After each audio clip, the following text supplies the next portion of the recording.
Not only that, they discovered another thing that they didn't realize, or different stains that were not blood on. And this is absolutely amazing. Now, they were salsa. Salsa from, the only time they used the salsa was during the Last Supper dinner. And I can't remember the name of it right now. And there were several spots on it. And it was like, wait a minute, this is absolutely amazing. Because why would that happen? Why would that be on this shroud? And after further study, they realized, oh, of course, it's all in the same shape as the table of which they used the Last Supper. Yeah. And so the actual shroud they're discovering was actually the tablecloth of the Last Supper.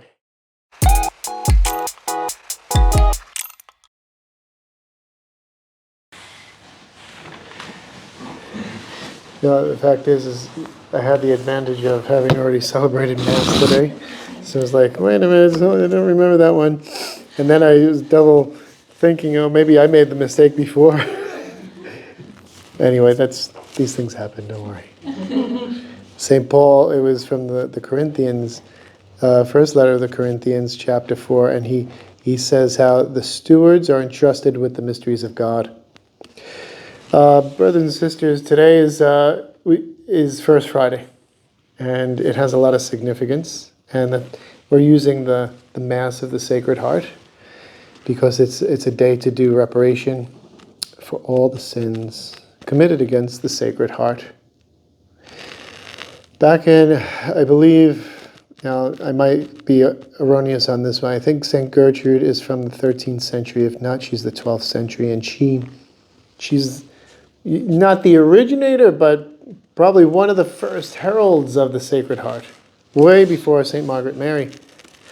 And she received revelations, and one of the revelations she had was to see St. John at the Last Supper, putting his head on the heart of Jesus.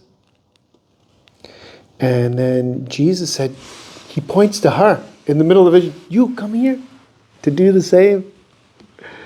And she does, and she puts her head on Jesus' heart. And in that, she receives so many different revelations and insights from the Lord. But after, it's one of the things that you just don't expect. She reprimands St. John. She says, why didn't you ever tell anybody about what you heard here in this?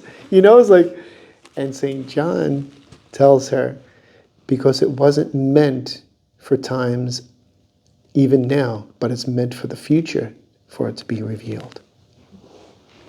And so even in her time, like the Sacred Heart devotion never really took forth. I mean, there would be nuns and monks like her who would delve into the mystery.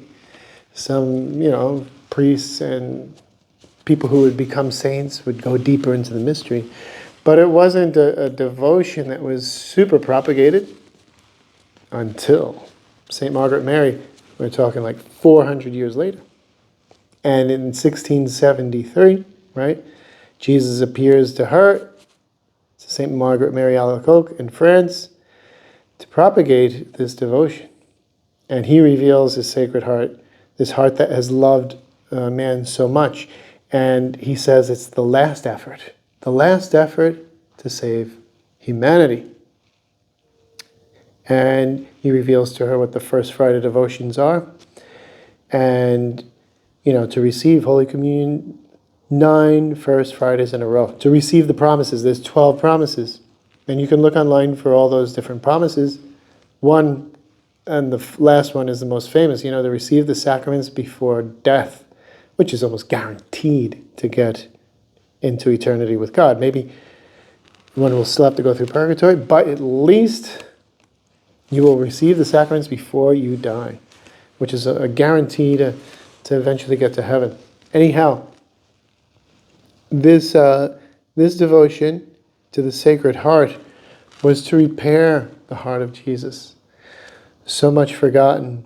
And that's why he tells St. Margaret Mary, at least you love me, because so many people don't. And he's often forgotten. And this God who's loved us insanely so much, his love, which is so insane, it's so incredible, so out of this world, literally, right?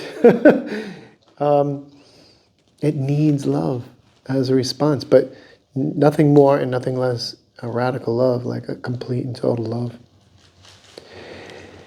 And as it would, another 200 years later, more or less, in 1876, Our Lady appears to another French woman, this time in a little place called Pellevoisin.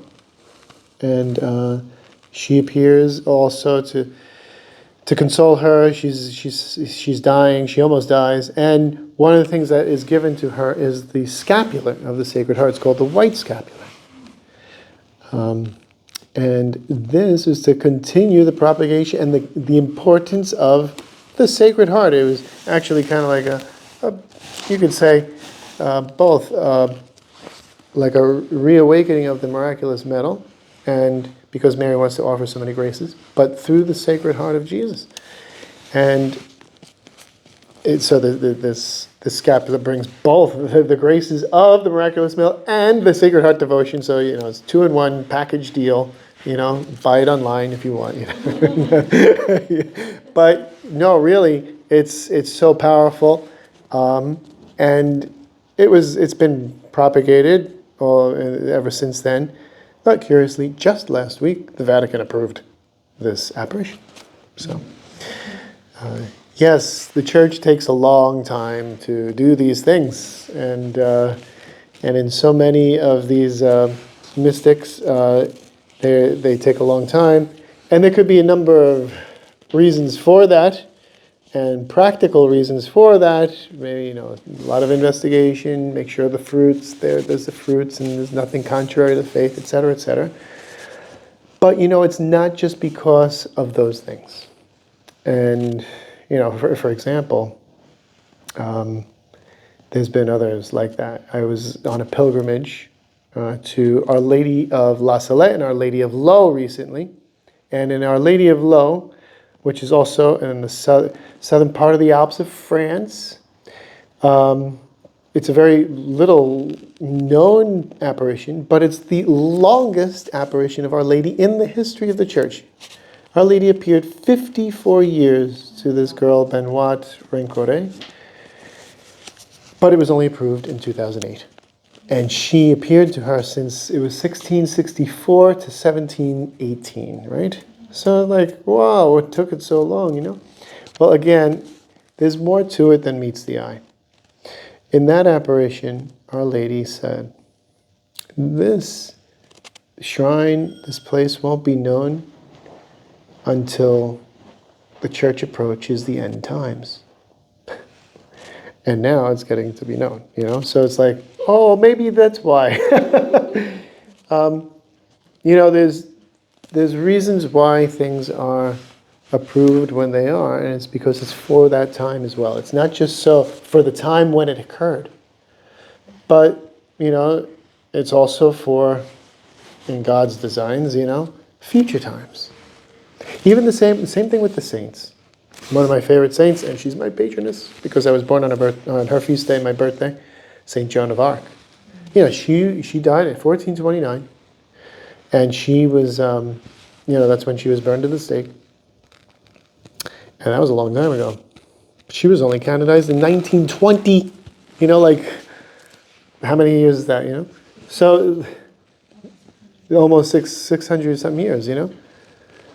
But again, she was a figure for our times as well. One last thing, because I can go on all night, is the Shroud of Turin. Now, that's not maybe an apparition, but I think we've all heard of the Shroud of Turin, right? The shroud being the linen cloth that covered Jesus, and they wrapped him in his tomb, and over the centuries, it was passed on, and it was kept because it was a relic. It was lost for a time period, not lost literally, but just in the historical records, nobody knew where it was for a bunch of centuries, but then it reappeared, and then it made its way back to Turin, where it is now not always on display, but it's in the church, in the basilica. They put it on display every couple of years. Anyhow, it's a miracle of our time. So it was always known to be the shroud. It was always known by Catholics, and even just, if you think about it, if it looks like a person that was scourged, crowned with thorns, pierced inside, wounds on his hands, has all the markings of Jesus Christ, died, was buried, and there's nothing else like that anywhere else. I mean, what else can it be? It's not obviously a farce, something made up. But nevertheless, there's been always these tests that they've done. Now, when they took the picture of it in 1898, photography was the novelty, and they took it and they saw the negative. It was like, whoa! That's when they realized how impressive this figure was. And more and more studies were made on it over the century. And I'm not going to go through all the different discoveries that they've had, because I'm sure you might have heard of them. If not, I highly recommend you do it, because it just everything points to its authenticity. Despite there was back in the 80s and the 90s when some of the scientists carbon dated a piece of the cloth, the only part that was there was a whole segment of the cloth that was restitched by nuns sometime in the medieval times because of certain damage, right, that was done. So that's the part they took, and so they dated it, of course, to 14 whatever. Oh yeah, because that's when they took that another piece of cloth to weave it in very sophisticatedly. Nevertheless, they've come out with so many. I mean, there's so many other proofs that this is from Jesus' times. One which also came out, curiously enough, and this is why I was saying God reveals things at certain times and in certain moments for certain reasons. The Sacred Heart devotion promoted Holy Communion in a time when the Jansenist movement was rampant, which prohibited people from receiving Holy Communion often, because we were so unworthy and we're so despicable. It was such a piece of dust. We should never really receive Holy Communion except in occasional moments. And it was insidious, and it was a reactionary movement to the Reformation, which was going bonkers on the other side of the spectrum. And then you had this other movement within the church, these Jansenists, who also persecuted this other girl, Benoit, when she was having her apparitions, because it was bringing people back to confession, back to Eucharistic adoration, and they came in and they censored her, and they shut down the shrine for 20 years. And the apparitions still kept happening until new other priests came in and they brought it back. Jesus was trying to promote the Holy Communion with the First Friday devotions, and Our Lady of Grace, the Rosary, the trust in her powerful intercession. And then you get the shroud, right? The shroud comes about in these different moments to bring back the faith in Christ because of all the atheism that is going on. But literally just a few weeks ago, another study came out whereby instead of using radiocarbon dating, they used another method, and it showed, this was actually from about 2,000 years ago in the Holy Land. Not only that, they discovered another thing that they didn't realize, were different stains that were not blood on. And this is absolutely amazing. Now, they were salsa. Salsa from, the only time they used the salsa was during the Last Supper dinner. And I can't remember the name of it right now. And there were several spots on it. And it was like, wait a minute, this is absolutely amazing. Because why would that happen? Why would that be on this shroud? And after further study, they realize, oh, of course, it's all in the same shape as the table of which they used the Last Supper. And so the actual shroud they're discovering was actually the tablecloth of the Last Supper. And it makes total sense because it just happened the night before. And they needed to get something extremely quick because it was the Passover. They had to take down the bodies and really fast. Mary and the woman disciples were very infamous of anything that Jesus touched to keep it. They knew how important he was, and they had that at hand. And so that's the only thing they had that could enwrap. Isn't this amazing? This is like absolute incredibleness. Interestingly enough, when does this revelation of this magnificent relic come about? Right after the blasphemous Olympic Games, insidious satanic cult that blasphemed the whole Last Supper in front of millions of people all around the globe. So heaven responded. Heaven responded to that evilness that occurred there by showing even more glory, And so this is the amazing thing. There's a spiritual battle going on, and God reveals, like the Apocalypse says, it's an unveiling.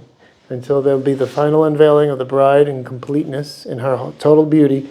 It's little by little being unveiled, right? But as we get closer to those times, more and more gets unveiled, right? And this is the exciting thing about approaching the end times. So let's continue this Mass with great confidence in God, right? He does amazing things. But we all have to go through the suffering. But the suffering will only be it will be fruitful if we persevere. So let's ask for that perseverance. And let's ask, and let's console Jesus. That's what we're here for this night, to console the heart of Jesus who has loved us so much. Jesus, we love you, we bless you, we thank you, and we adore you, and we glorify you. And we want to make up for all the sins of mankind and for all those good things that were supposed to be done. And for those people and on their behalf, we pray for them and give you or do reparation.